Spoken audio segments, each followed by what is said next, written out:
Amrou lahem Beit Hillel Beit Shammai. Encore une fois, vous entendez, on parle de cette marloquette spécifique, on sait qu'il se dispute sur deux points, Beit Shammai, Beit Hillel. Un, sur Smicha, que Beit Shammai permet de faire Smicha, Yom Tov, et Beit Hillel, au contraire, Beit Shammai interdisent de faire Smicha, Beit Hillel permettent. Et deuxième point de marloquette, que Beit Shammai interdisent d'apporter une Olat Re'iyah. Pourquoi? Parce que Ola, pourquoi ils interdisent en fin de compte? Je vais vous demander une question comme ça. Ça va me donner un peu le temps de me remettre la course. Combien et pourquoi ils interdisent d'apporter Ola Re'iyah pendant Yom Tov? Parce qu'on n'a pas le droit de faire la smicha pendant Yom Tov. Non. Korban Chagiga, Shalmei Chagiga, ils permettent. Oui. En attendant, ils disent qu'ils ne peuvent pas faire Smicha. Oui. Pourquoi eux, Beit Shammai, ils interdisent d'apporter Olad Re'iyah? Voilà. Exactement, un qui suit. Oui, mais, Eli, tu sais, la prochaine fois, ne dis rien. Parce que je sais que tu sais, mais je veux savoir, je vais les stimuler, les autres. Excusez-moi, oui. Il a dit, on n'a pas entendu. Il a dit parce que dans une Ola est entièrement consumée sur le misber. Il n'y a pas un élément de ochel. Et que Beit Shammai disent, tu veux faire shrita. Shrita, c'est une melacha. On ne peut pas faire une melacha pendant Yom Tov.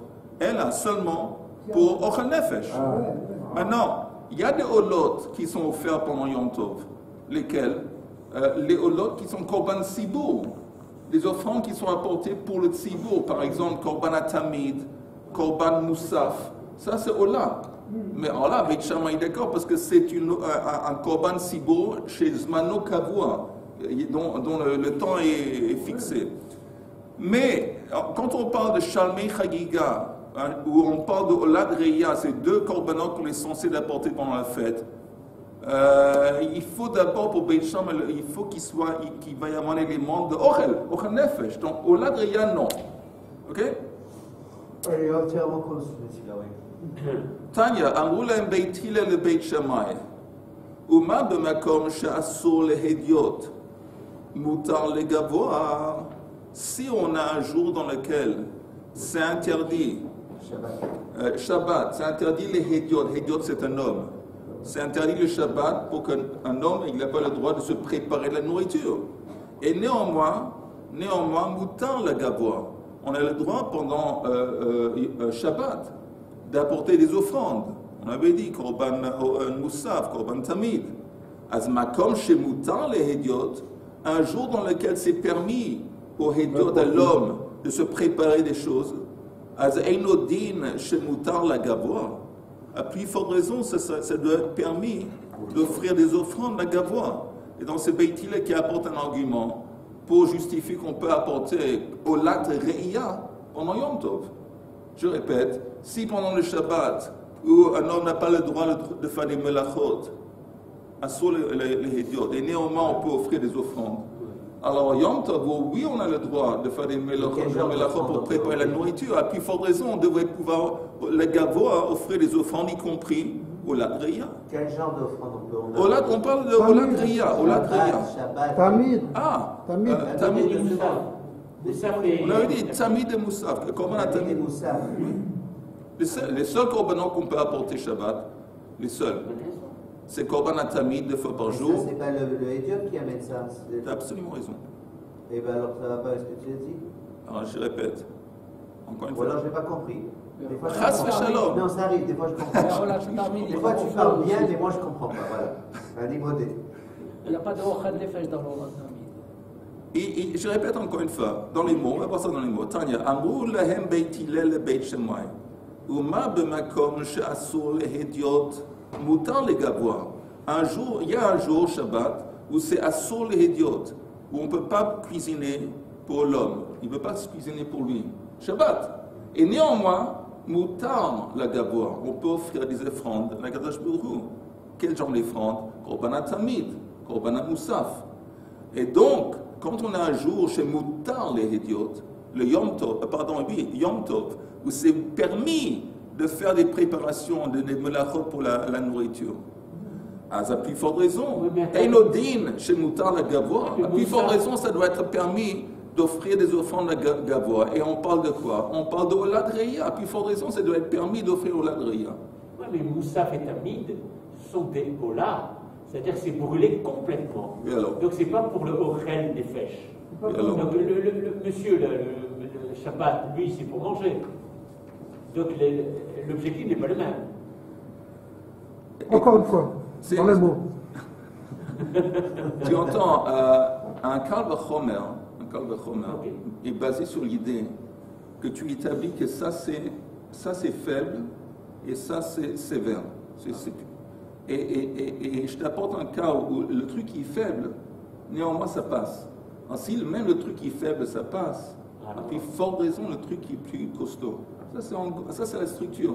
On te présente une image où, encore une fois, je répète, le Shabbat, c'est interdit pour toi, et néanmoins c'est permis pour un Kadosh Baruch Hu. Quoi? Les offrandes. En Yom Tov, où c'est permis pour toi, à plus forte raison, c'est permis pour un Kadosh Baruch Hu. C'est quoi permis pour un Kadosh Baruch Hu? Olat Reya. Tout le monde a compris. Alors on ouvre la bouteille de champagne. Des fois tu changes des mots et les choses deviennent plus claires. Il y a des mots qui ne passent pas au départ. Où ça, où tu as eu le temps de boire un peu plus de café, ça peut ouvrir l'esprit. Amrou lahem Beit Shammai. Alors Beit Shammai, ils répondent. Nedarim ve nedavot yochichu. Écoute, je t'apporte le cas de Nedarim ve nedavot. Shemutar le hediot ve asur le gavoa. Parce que pendant Yom Tov, un jour Yom Tov qui mutar le hediot, on a dit que c'est permis de faire des melachot le hediot. Et néanmoins, tu es d'accord, Beit Hillel, qu'on ne peut pas apporter Nedarim ve nedavot pendant Yom Tov.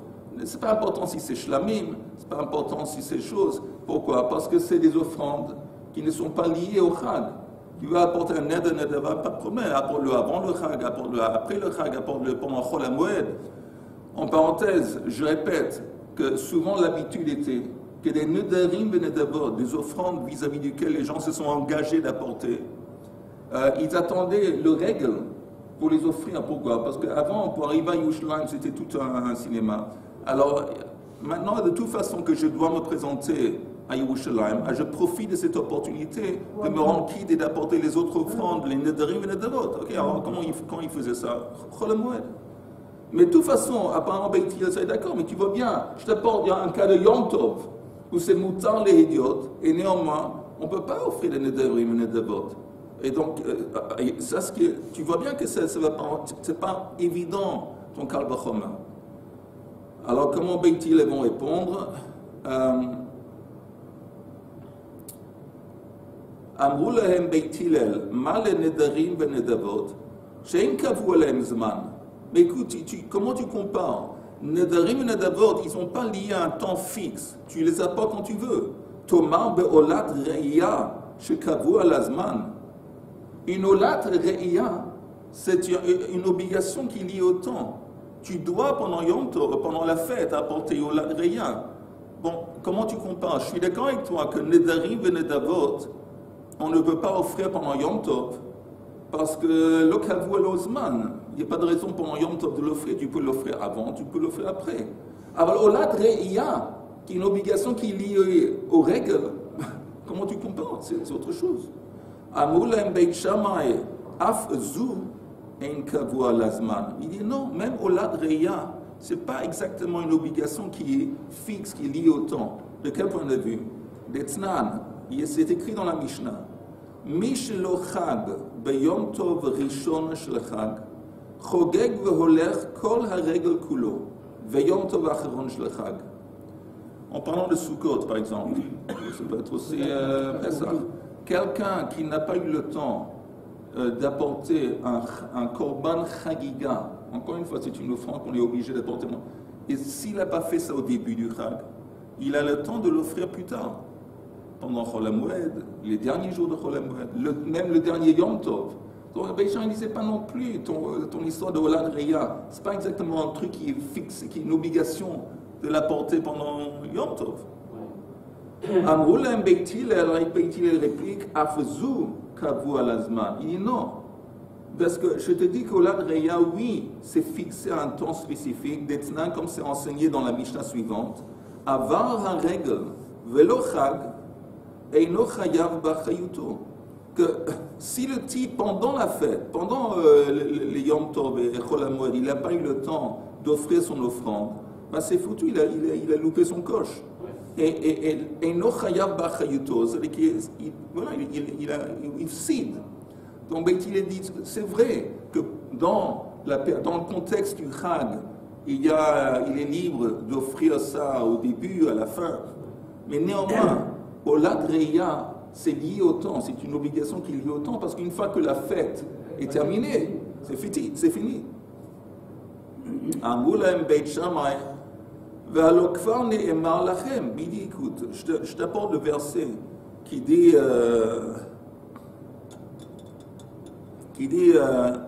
Achasha yarchel lechol nefesh, pardon. À la limite, on devrait le porter même au début de la fête. Puisque quand il monte, c'est Réa, c'est déjà à ce moment-là. C'est pas attendre la fin de la fête. Mais encore une fois, il y a un désavantage avec ça, que c'est néanmoins une Ola.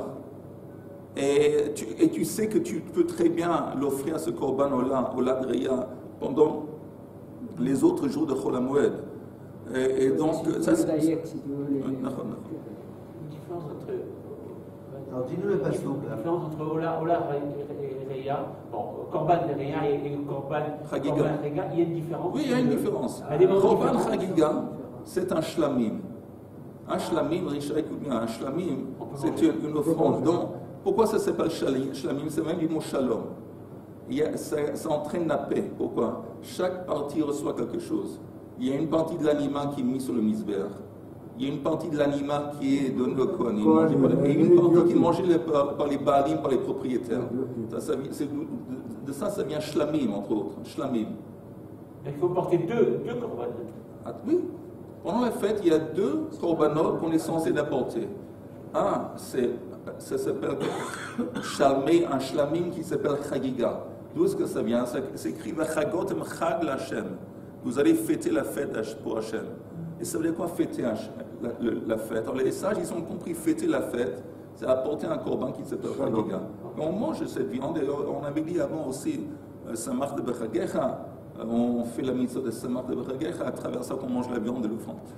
Et au Ladreya, c'est simplement une mitzvah, que quand on se présente pendant les règles 3 fois par an devant Hachem, on ne se présente pas les mains vides, c'est accompagné par un korban.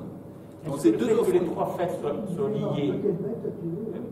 Les 3 fêtes sont liées, Pessah, Shavuot et Sukkot sont liées. Est-ce que...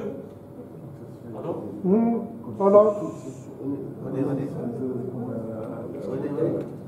Et l'obligation de monter au... Vas-y, pose ta question. Qu'est-ce qu'il y a? Je n'ai pas compris. C'est-à-dire que, est-ce que le fait que les 3 fêtes soient liées, est-ce qu'on peut retarder le korban? C'est-à-dire que je peux l'apporter non. Plus tard. Chaque fête a une obligation qui est liée intrinsèquement à la fête en question.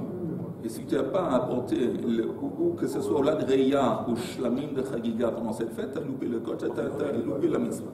Maintenant, Beit Shammai, ils disent à Beit Hillel, mais attends, il s'écrit Lachem, le verset qui dit, en parlant de Pesach,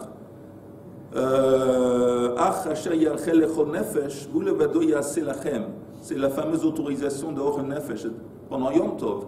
Yaseh Lachem.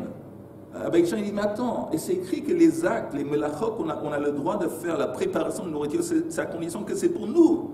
Comment tu justifies faire une melacha? Quelle melacha? Shrita. C'est une melacha. Comment tu justifies faire ça pour une olad reya? C'est pas l'achem, il n'y a rien à voir avec l'achem, c'est tout à fait la gavoa. Quel l'achem, non le gavoa. Amulaim Beit Hillel, Valokvar ne'emar la Hashem. Il y a un autre verset qui dit Chagotem Chag la Hashem.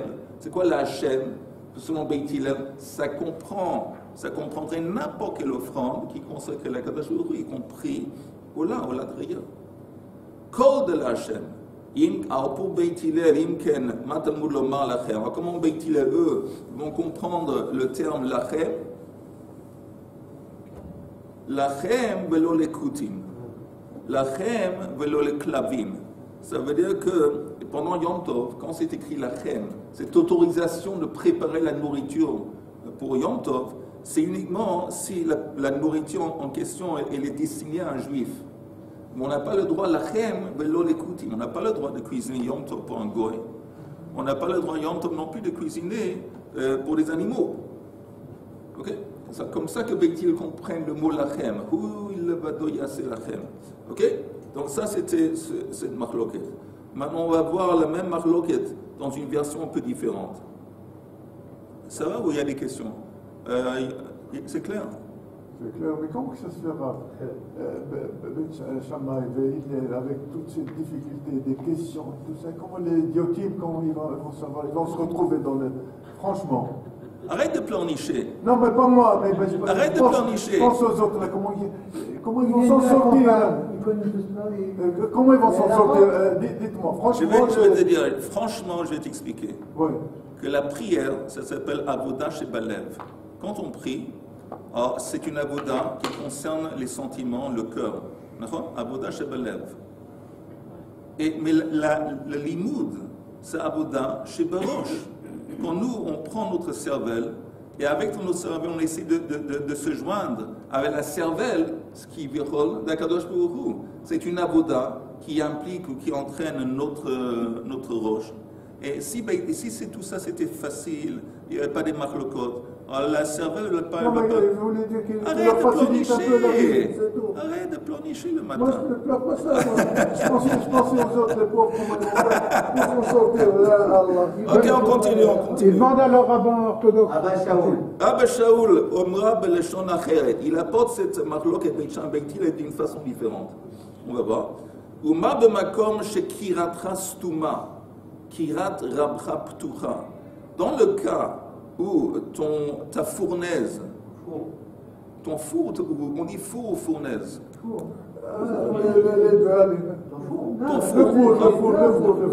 four. Ok, alors si dans le cas où ton four il est fermé, en attendant le four de ton maître il est ouvert, c'est quoi? C'est Shabbat. Shabbat, ton four, pour toi, il est fermé parce que tu ne peux pas cuisiner le Shabbat. Oui. Et néanmoins, le four de ton maître, il est ouvert. C'est quoi le four de ton maître? C'est le misber. Il y a des offrandes de Shabbat. On a dit Korban Atami, Korban Moussaf.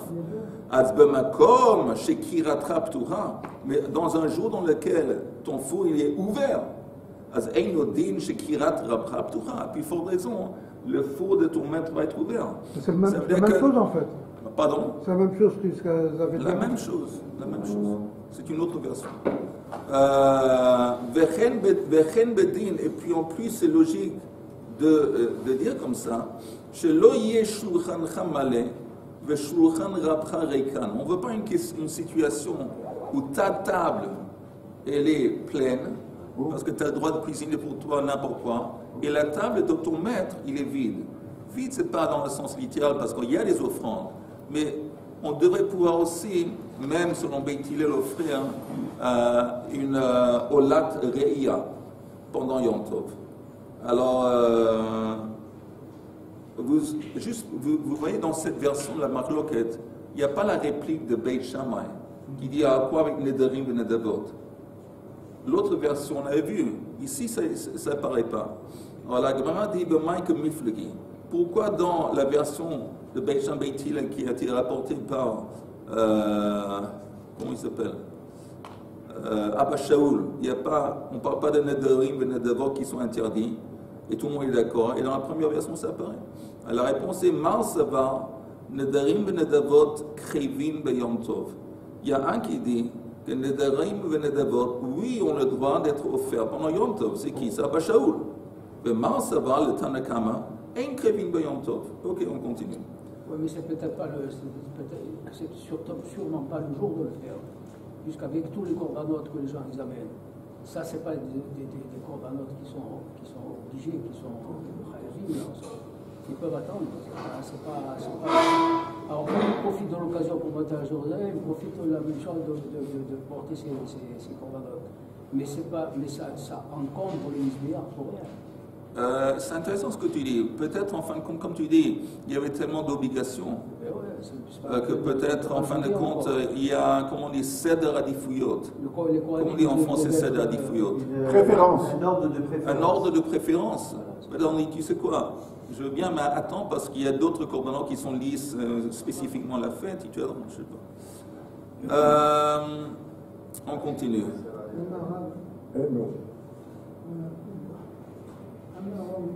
Amar Rav Huna, le divrei haomer nedarim et nedavot ein krevin beyom tov, selon celui qui dit que les nedarim et nedavot, on n'a pas le droit de les offrir pendant Yom Tov. Lo teima mideoraita mirza chazu. Ne dit pas que mideoraita, on aurait le droit de les offrir pendant Yom Tov. Et c'est les rabbins qui ont intervenu et interdit. V'rabbanan hu de gazre behu, qui ont interdit gzera shema yash'e, de peur qu'ils vont attarder. C'est quoi attarder? Alors, vous entendez, c'est possible de dire que nedarim et nedavot, d'une perspective de la Torah midoraita, on aurait le droit de les offrir pendant Yom Tov. Et Rabbanan disent, on a peur de quoi? Que si tu dis qu'on a le droit, les gens, ils vont attendre. Ils vont les nedarim et nedavot, ils disent, bon, on attend parce qu'on a juste que Yom Tov. Yom Tov, on sait qu'on peut. Yom Tov, de toute façon, on va être à Yerushalayim. Et à force d'attendre, c'est possible qu'il va se passer un accident, un cas de force majeure, et ils vont louper. Ils ne vont pas, en fin de compte, être en position d'offrir ce nedarim et nedavot en Yom Tov. Et vous vous rappelez, on avait dit que la transgression de Baal Te'acher, où on ne peut pas transgresser les vœux, c'est lié au fait.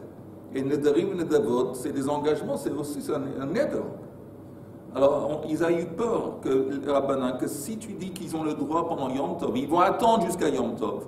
Et à force d'attendre, peut-être encore une fois, ça ne va pas se passer, ils ne vont pas pouvoir l'offrir pendant Yom Tov. Et là, la fête va se terminer, ils n'ont pas offert, ils ont transgressé l'Otacher. Mais c'est pareil pour Halamoed. Ils vont attendre, on ne va pas l'apporter. Dès qu'ils ont fait le vœu, ils vont attendre Halamoed. Et puis aussi, il y aura un cas de force majeure. Le problème, c'est que les gens qui sont loin de Jérusalem, ils ne peuvent pas les Kayem Miyad établissement. Non, tu as raison. Ils attendent l'occasion. Mais la Gemara dit de toute façon, elle dit, écoute, si tu me dis que Mideoraita s'est permis d'offrir des nedarim et nedavot pendant Yom Tov, et c'est les sages qui ont eu peur que le type il va louper son coche, ils ont interdit. Si tu me dis que c'est ça, oui. Tu as une question? Ben oui, la question que j'ai posée par rapport à Halamoed. Pas compris, c'est où cette question? Non, parce que, tu sais, normalement, quand on parle de Sukkot et quand on parle de Pesach, il y a aussi un Yom Tov à la fin de la fête. Oui. Alors le type, il veut dire, tu sais, la nature humaine, c'est toujours repoussé. Repoussé, moi je connais. Alors, il va dire, bon, je suis en plein Sukkot, et je vais faire ça. La dernière occasion, c'est le dernier jour, c'est le Yom Tov. Comme je sais que Yom Tov, je peux offrir, je vais attendre jusqu'au dernier Yom Tov de la fête. Et là, c'est dangereux. Mais ne dis pas ça. Pourquoi ne dis pas ça? Deha, parce que Shtei Alechem, les Chovat Ayom Ninu. Vous savez que pendant le Chag de Shavuot, il y a une obligation d'offrir 2 pains. Et ces 2 pains sont accompagnés par des offrandes. Mais, Veleike le Migzar Shem Yaché. Là-bas, quand on parle des pains, de la fabrication des pains, de cuire le pain, tu parles et tu sais quoi? On t'interdit de faire ça, Yom Tov, de cuire le pain que tu vas retarder et tu vas louper. Pourquoi? Parce que ici, de toute façon, il n'a pas la possibilité comme avec Nedarim et Nedavot, de faire le pain avant. Parce que les 2 pains, c'est une obligation dont il va se rendre quitte le jour même de Shavuot. Il ne peut pas faire ça avant. Nedarim et Nedavot, tu peux faire ça avant. Tu peux faire ça après. Alors on comprend que les sages vont dire, tu sais quoi, on t'interdit d'attendre jusqu'à Yom Tov. Mais ici, les 2 pains, c'est une obligation de Yom Tov. Tu veux pas dire, ici, il y a un élément de Gzera Shema Yaché. Et néanmoins, c'est interdit de cuire les pains pendant Yom Tov. Tu dois cuire les pains la veille de Yom Tov. Tu ne peux pas le faire pendant Pessah, ça. Non, on ne parle pas de... on parle de Shavuot. On parle de Shavuot. Les 2 pains, ce n'est pas un korban qui sert. C'est seulement une offrande qu'on apporte pour Shavuot. Et néanmoins, en dépit du fait que c'est une mitzvah qui s'applique uniquement, on ne va pas le faire avant, uniquement pendant Shavuot, tu ne peux pas les cuire pendant Shavuot. Tu dois les cuire la veille. Donc ça laisse entendre que midéoraita, il y a l'interdit midéoraita de cuire le pain pendant Yom Tov. De la même façon, on propose que les Nedarim et les Nedavot, aussi, quand on dit que c'est interdit de les offrir pendant Yom Tov, selon cette opinion, c'est parce que c'est une issue d'Eoraita. Ce n'est pas une Xira de Rabbanan. On a vu avant, oui. On a vu que tout ce qui est Ochel Nefesh, on a le droit. On a le droit, même par rapport au héros, s'il y a du pain dans le héros, au héros pergélibre, on a le droit de cuisiner le pain pendant la Yom Tov. Oui, on a le droit de cuisiner le pain. Non, mais Chaim, là tu parles de pain qui appartient à un individu, un pain qui est choulin. Oui.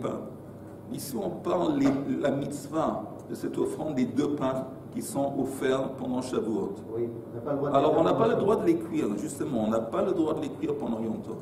On doit les cuire la veille. Alors, ils disent dans la Gemara, bon, pourquoi? Tu ne peux pas dire que Shema Yaché, on t'empêche, parce qu'on a peur que tu vas retarder. Il n'y a pas retardé. Le pain, il peut seulement être offert pendant Shavuot. Ce n'est pas comme Nedarim et Nedavot qui peut être offert quand tu veux.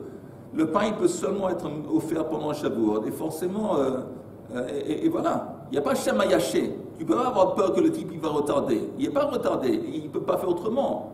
Et néanmoins, en dépit du fait que le pain, c'est une mitzvah qui est liée au jour même, on voit qu'on n'a pas le droit de le cuire pendant Yom Tov.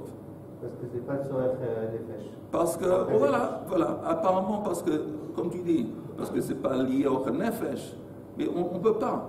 Donc, dans le même esprit, de la même façon qu'ici, il n'y a pas une Xera de Rabbanan, dans Nedarim et Nedavot qu'on ne peut pas apporter pendant Yom Tov, on va dire aussi, ce n'est pas lié à une Xera de Rabbanan, c'est un issue de Horaïta. Rav, s'il vous plaît, oui. Quelle est l'origine là, des 2 pains de Shavuot? Seulement Shavuot? L'origine, c'est la Torah. C'est écrit, il y a un verset qui dit que pendant la fête de Shavuot, on apporte 2 pains. C'est tout. Et des pains qu'on ne mange pas ou c'est pour Hachem? Non, c'est mangé. C'est mangé. C'est des pains aussi de blé. C'est des pains exceptionnels parce que normalement les pains... C'est les Kohanim? Oui, c'est les Kohanim. Tout ça, c'était Abba Shaul. Ici, on a quitté Abba Shaul. Non, c'était la vie de Abba Shaul. C'est Rabouna qui lui il dit que Nedarim et Nedavot... Non, Chaim, parce que Abba Shaul, lui, il dit que Nedarim et Nedavot peuvent, oui, être offerts pendant Yom Tov. Nous, on va selon le Tanakama qui dit que ça ne peut pas. Ah, Tanakama? Oui.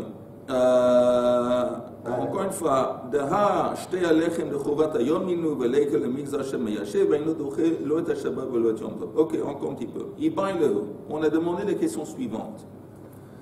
Le divrei ha-omer nedarim ve nedavot ein krevin beyom tov. Selon l'opinion qui dit qu'on ne veut pas offrir des nedarim ve nedavot pendant la fête de Yom Tov, pendant la fête. Avar v'shachat mai. Si néanmoins quelqu'un a fait ce qu'il n'aurait pas dû faire, et il a offert un nedarim ve nedavot, il fait shrita pendant Yom Tov, alors qu'est-ce qui se passe? Rav Amar zorek et adam al manat lehatir basar b'achila. Alors Rav dit, écoute, si ton neda ou ton nedava, c'est un korban par exemple shlamim qu'on peut manger, c'est pas bien ce que tu as fait, mais une fois que tu l'as fait, alors que la bête, elle va pas être lo yelach liboud, tu jettes le sang de la bête comme il faut faire sur le misber, et comme ça tu es autorisé à manger la portion du ned ou nedava qui sont censés manger. Ça c'est Rav. De toutes les manières, on jette le sang, partout. Non. Ah. Tu as raison que chaque korban, pour que le korban soit caché, on a besoin de jeter le sang. Oui. Mais ici, il a fait une avéra, le type. Il a transgressé. On aurait pu penser qu'il a transgressé. C'est foutu, c'est rayé. On va rayer, il n'y a plus de korban, il n'y a pas de korban. On dit non, néanmoins, c'est vrai qu'il a fait quelque chose qui n'était pas bien. Mais on peut sauver au moins, sauvegarder, sauver le ochel. Tu jettes le sang, maintenant tu es permis de manger la nourriture. Ça, c'est l'opinion des Rav. C'est le mashlim, c'est le korban shlamim. Shlamim. Oui. Et la partie pour Hachem, on la brûle? Apparemment, non. Ah. C'est pas écrit, on ne parle pas de ça. Et le Kohanim, on va voir, attends une petite seconde. Rabba, Bar Rab Huna Amar, une autre opinion, Amar Zorek et Adam, Almanat lahaktir et mourina la erev. Bon. On lui dit non, tu as le droit de jeter le sang. Maintenant que tu as fait quelque chose que tu n'aurais pas dû faire, tu as fait shrita mais tu jettes le sang, pourquoi faire? Pour que tu puisses brûler les membres de cette offrande le lendemain soir. Pourquoi le lendemain soir? Encore une fois, parce que comme c'est Yom Tov, on n'a pas le droit de brûler quelque chose qui ne dérive ne d'abord pendant Yom Tov. Non, c'est pas le lendemain soir, c'est le soir après Yom Tov. Oui, le soir qui vient. Le soir qui vient, c'est le lendemain. Soir. Le soir du lendemain. C'est la nuit du lendemain. Oui, c'est le lendemain. C'est le lendemain et c'est la nuit du lendemain. Oui, oui. Le soir, c'est le soir. Motzei Yom Tov. Motzei Yom Tov. Voilà, oui. Motzei Yom Tov. Non, ça ne revient pas même quand on dit le lendemain soir. Ça veut dire c'est pas ça veut dire c'est pas ce soir. C'est le soir d'après. Je répète, le lendemain soir, ça veut dire que c'est le lendemain et c'est le soir du lendemain. C'est quoi le soir du lendemain? C'est le début, comme nous. De toute façon, je pense que vous avez compris. Alors ça, c'est la deuxième opinion. Il dit oui, tu jettes le sang, pourquoi faire? Alors la Gemara dit, en fin de compte, quelle est la différence? En fin de compte, les deux, ils permettent de jeter le sang de ces offrandes qu'on n'aurait pas eu le droit de mais le mange faire. Pas. Il ne mange pas. Alors, quelle est la différence? Maï beinayu. Et que beinayu nitma basar oshe avad. Dans le cas où l'offrande en question, il est devenu tamé, ou dans le cas où après qu'il y a eu la shrita, je ne sais pas, dans la foule, ça s'est perdu, alors on ne peut pas manger. On ne peut pas manger une bête qui est tamée. On ne peut pas manger la viande n'est plus là. Alors, selon Rav, tu n'as pas une autorisation de jeter le sang. Parce que la seule autorisation de Rav est de jeter le sang sur le misber, c'est pour te permettre de manger. Si quelque chose t'empêche à manger, tu ne peux pas. Tandis que les Rav, Bar Rav Huna, néanmoins, même dans ce cas, Zarik, il aurait le droit parce que ça laisse entendre que les éléments de l'offrande qui n'ont pas été perdus, même s'ils ils peuvent toujours être mis sur le misber, on va faire ça le soir après Motzei Yom Tov. Mais attends, non, moi je n'ai pas compris. Il y a quelque chose que je n'ai pas compris. Non, je refuse de penser qu'il y a quelqu'un qui n'a pas compris, que Yehuda n'a pas compris quelque chose. Vas-y. Il y a deux avis. Il y en a un qui dit qu'il peut le manger, et l'autre qui dit qu'il peut le brûler. Pour brûler les chalakim shel korban le soir après. Oui, celui qui dit qu'il peut brûler. Ça c'est Rabba Bar, comment il s'appelle? Rabba Bar Rav Huna. Il dit qu'on peut manger aussi ou pas? Apparemment non. Ok, alors c'est ça la différence. Il te dit quelle est la différence entre les deux avis. Il te raconte une histoire de korban qui est devenu tamé entre temps, mais non, parce si tu peux pas le manger, c'est ça la grande différence. Pas un cas rarissime où il devient tamé par hasard. Je mets autre.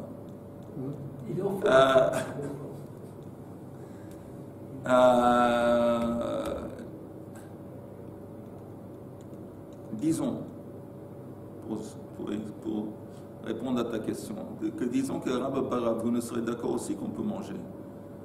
Mais l'autorisation de jeter le sang, c'est surtout pour brûler, finir le korban, les taken et ta korban, et brûler les restes du korban le soir. Mais pour tout te dire, il ne s'est pas exprimé sur manger. Pour ça, ce n'est pas clair son point de vue vis-à-vis de est-ce qu'on a le droit de manger, oui ou non. Mais une chose c'est clair, que si cet animal, si la viande elle est plus mangeable, parce que cette viande est devenue tamée, voilà, c'est évident qu'il y a une différence. Parce que pour Rav dit, l'autorisation de jeter le sang, c'est simplement pour te permettre de manger. Si tu ne veux pas manger, tu ne veux pas jeter le sang. Tandis que l'autre, Rav Bar Rav Huna, il dit non, ça n'a rien à faire manger le sang, nécessairement. Le but de jeter le sang, c'est l'actiat à Ibrahim la RF. Il n'a pas de rapport avec sa qualité, du moment qu'il a perdu sa qualité de korban. Oui. Puisqu'il s'est trompé le type, etc. Il a perdu sa qualité. Le sang, on ne le verse plus sur le misbéach, on le verse par terre. On va parler de ça dans une minute. On va parler dans une minute, très vite. Alors la Gemara dit, les rabbins le zarik, dans ce cas, le rabbin il dit, ne te permet pas de jeter le sang. Les rabbins barabhun le zarik, meitiv, on apporte une kushia, kivsei atzeret, les moutons, les offrandes de moutons qu'on apporte et les 2 pains pendant Shavuot, kivsei atzeret chez shechatan chez l'olishman, qui ont été égorgés, mais sans la kavana. Et le type, il a oublié ou il s'est confondu. Ce n'était pas les Shem kivsei atzeret. Il a eu quelque chose autre en tête. Shlamim, je ne sais pas, c'est des shlamim. Au lot, ou un truc pour Pesach, je ne sais pas. Il balbel. O shechatan, ben yifnei zmanan, ben nachar zmanan. Où il a fait shrita de kivsei atzeret avant la fête de Shavuot ou après la fête de Shavuot. En quoi que ce soit, dans les 2 cas, il y a un problème. Il n'a pas eu la kavana qui est normale au moment qu'il a fait la shrita. Alors qu'est-ce qui se passe? Maintenant, regardez juste le Rashi. Avant le Rashi, juste encore une ligne de Gemara et puis on va finir. La Gemara dit Adam Yizarek Babasa Yachel. Le sang va être jeté. Néanmoins, dans ce cas où il a fait la shrita avec une mauvaise intention, donc il a loupé en quelque sorte son korban. Mais le sang, là, il ne va pas sur le misbéa. Regarde la Gemara. Adam Yizarek, oui, le sang est jeté sur le misber, Yizarek à la misber. Babassar Yachel. Donc on va oui manger l'offrande. Regardez le Rashi. Adam Yizarek Babassar Yachel. Le Rashi est très important. Adam Yizarek Babassar Yachel. De Kaimelan, parce que c'est une loi qui établit. Kol azvachim shenizbechu shelo lishman. N'importe quelle offrande qui a été offerte, mais sans la bonne intention. Par exemple, le type, au lieu de faire, il voulait apporter une ola, il a pensé que c'est une shlamim. Il voulait apporter un korban pour Shavuot, il a fait ça pour Pesach. Quoi que ce soit, il a fait ça. Il n'a pas eu la bonne kavana qui a accompagné. En n'importe quel korban qui a subi cette situation, ksherim, l'ikarev, néanmoins le korban, il est caché en tant que korban. C'est un pigoul, non? Non, venéchalin. Et ils ont le droit d'être mangés. El hachelo alou la balim le shem chova. La seule chose que le korban en question, il ne va pas servir pour le propriétaire. Le propriétaire qui s'est engagé à apporter un korban, il a offert ce korban, mais il a offert la mauvaise intention. Donc maintenant, il n'est pas quitte de ce korban. Il va devoir encore une fois offrir à nouveau une korban. En attendant, la bec qu'il a offert, c'est un korban, il est caché. On peut le manger si c'est un shlamim. Vous entendez? Ça, c'est la différence. Alors, encore une fois, c'est un truc de base. Pourquoi c'est pas pigoul? Hein? Pourquoi c'est pas pigoul? Non, pigoul, c'est lié au fait que le Kohen, comme l'a fait Shrita, il a pensé, je vais manger cet animal ou je vais l'offrir sur le misber après le temps qui est permis. Après le temps qui est permis. Alors ça, c'est le cas classique de pigoul. Il y a aussi un cas qui dit, je vais le manger, je vais l'offrir en dehors du temps, par exemple. C'est pas pigoul, mais aussi interdit, c'est la même idée. Et s'il pense à autre chose, à un autre korban, comment ça s'appelle? Ah non, c'est différent. Ça, c'est différent. Alors, s'il pense, tu sais que je suis en train de... au lieu de shlamim, c'est ola. Au lieu de ola, c'est shlamim. Au lieu de pesach, c'est... Alors là, il n'est pas quitte de son obligation parce qu'il a eu la mauvaise intention, la mauvaise kavana. En attendant, le korban, on peut le manger. Et encore 1 minute, et puis on finit. Dernière petite minute, très vite, juste pour finir la sugia. Mais si il a fait sa Shabbat, lo yizrok, il n'a pas le droit de jeter le sang. Et si néanmoins il a fait, alors il peut jeter le sang. Il a jeté le sang, ça lui permet de brûler les émourines de cette offrande le soir après Motzei Shabbat. Alors c'est écrit dans la Gemara, et là on finit. Im zarak, seulement si il a jeté, il n'a pas le droit de jeter le khatrila. Im zarak diavad in le khatrila lo. La Gemara dit bishlam le Rav nich, selon Rav ça marche, parce que Rav de toute façon a dit qu'on n'a pas le droit de jeter le sang pour autoriser de brûler le korban le soir après. Et le Rav bar Rav Huna kashia. Lui, Rav bar Rav Huna dit on a le droit le khatrila. Même quand il y a un accident, il y a une transgression, il y a un truc, on n'a pas dû le faire. L'Echatril a le droit de jeter le sang pour l'actir et mourir la Erev. Kashia, alors c'est Mishnah qui parle de la Braït et qui parle de Shabbat, c'est Kushia. Mais si tu veux, je peux dire que ce n'est pas une Kushia, parce qu'il y a une différence. Ici, on parle de Shabbat, et Rav bar Rav Huna a parlé de Nedarim et Nedavot Yom Tov. Shabbat, mais Yom Tov. Il y a une différence. entre les transgressions de Shabbat et les transgressions de Yom Tov. Yom Tov, on sait, est moins sévère que Shabbat. C'est pour ça que l'Echatrila, Rav Baravou, nous permet de jeter le sang. Même quand il a fait quelque chose qu'il n'était pas censé de faire, il a offert l'offrande, il peut jeter le sang pour l'actir et mourir ma'er. Mais Shabbat, l'Echatrila c'est interdit, seulement B'diabat ce serait permis. Un bon Shabbat, je m'excuse, il fait que je suis un peu en retard aujourd'hui.